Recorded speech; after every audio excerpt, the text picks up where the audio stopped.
বিয়েটা করে ভালাইলাম মা। তোর ঘরে কি বউ নাই? আছে, একটা বউ কি যথেষ্ট? একটা বউ তো যথেষ্ট না। আমার দাদাই করছে তাই বিয়া, দাদার বাপে করছে, আমার বাপে করে নাই, মাঝখান থেকে সে মিস করছে। মানুষ যত বড় বউয়ের সংখ্যা তত বেশি। মোগল সম্রাট দিকে তাকা, নবাব দিকে তাকা, পত্নী উপপত্নী অভাব নাই। ছোট লোকের থাকবো একটা বউ, বড় লোকের একটা বউ থাকবো কেন? আমাকে 6 সম্পত্তির অভাব, 200 বিঘার মতন জমি, খাইবো কাটা? বউ লাগবো না?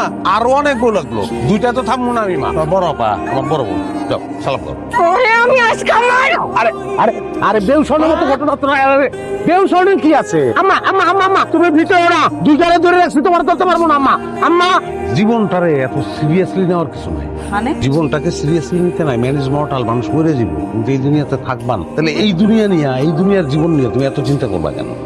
যেহেতু এই দুনিয়ায় তুমি থাকবাই না, সো এই দুনিয়ায় তুমি একটা বিবাহিত পুরুষের বিয়ে করলা না অবিবাহিত পুরুষের বিয়ে করলা, এটা তো ম্যাটার করে না। একজনের বিয়ে করলেই হয়। আপনি যা ভাবতেছেন আমি ঠিক তার উল্টাটা ভাবতেছি। কেমন? মানুষের জীবন তো একটাই, আমি তো আরেকটা জীবন পাবো না। একটা বিবাহিত পুরুষকে আমি কেন বিয়ে করব? তার সাথে কেন সংসার করব? আমি তো আরেক জীবনে একটা অবিবাহিত পুরুষকে বিয়ে করতে পারবো না, তাই না? কোথায় যুক্তি আছে? কিন্তু বিবাহিত পুরুষ তো অভিজ্ঞ, বিবাহ করছে, বিবাহের ব্যাপারে তার অভিজ্ঞ আছে। তো সব জায়গায় তো মানুষ অভিজ্ঞ লোককেই খোঁজে। যাই হোক, শোনো, কাছে আসবেন না আপনি। কথা বলতে হলে তো কাছে আসতেই হবে। তুমি তোমার অ্যাচিভমেন্টটা দেখতে পাইতেছো না। তুমি আমার বিয়ে করে কি পাইতেছো এটা তুমি দেখতেছো না, যে কারণে তুমি আগে বেশি। 200 বিঘা জমির মালিক আমি, 100 বিঘা তোমার দিয়ে দেবো। আচ্ছা যাও, 100 না 125 বিঘা দিলাম, বাকি 75 বিঘা বড়টাই ভোগ করবো। বুঝতে পারতেছো না? এটা কিন্তু বাস্তবতা। আজকে ভালো লাগতেছে না, একসময় এটাই তোমার ভালো লাগবে। আর মনে করো তুমি যদি একটা হ্যান্ডসাম ফকির নিয়ে বিয়ে করতা, তাহলে কি তো 2 বিঘাও পাইতা না। কিছুদিন গেলে ওই হ্যান্ডসাম ফকির নিয়ে তোমার আর আমি ভালো বাথরুমে যাব।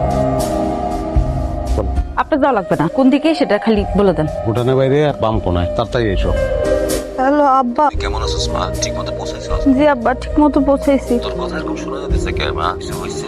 না আব্বা, কিছু হয় নাই। বাড়ির সবার কথা মনে পড়তেছে তো, এই জন্য তোমারে কল দিলাম। তোমরা ভালো আছো? হ্যাঁ আছি রে মা, আমরা ভালো আছি। তোর কথা চিন্তা কর। আমার নিয়ে চিন্তা করো না, ভালো আছি আমি। পরে কল দিবো।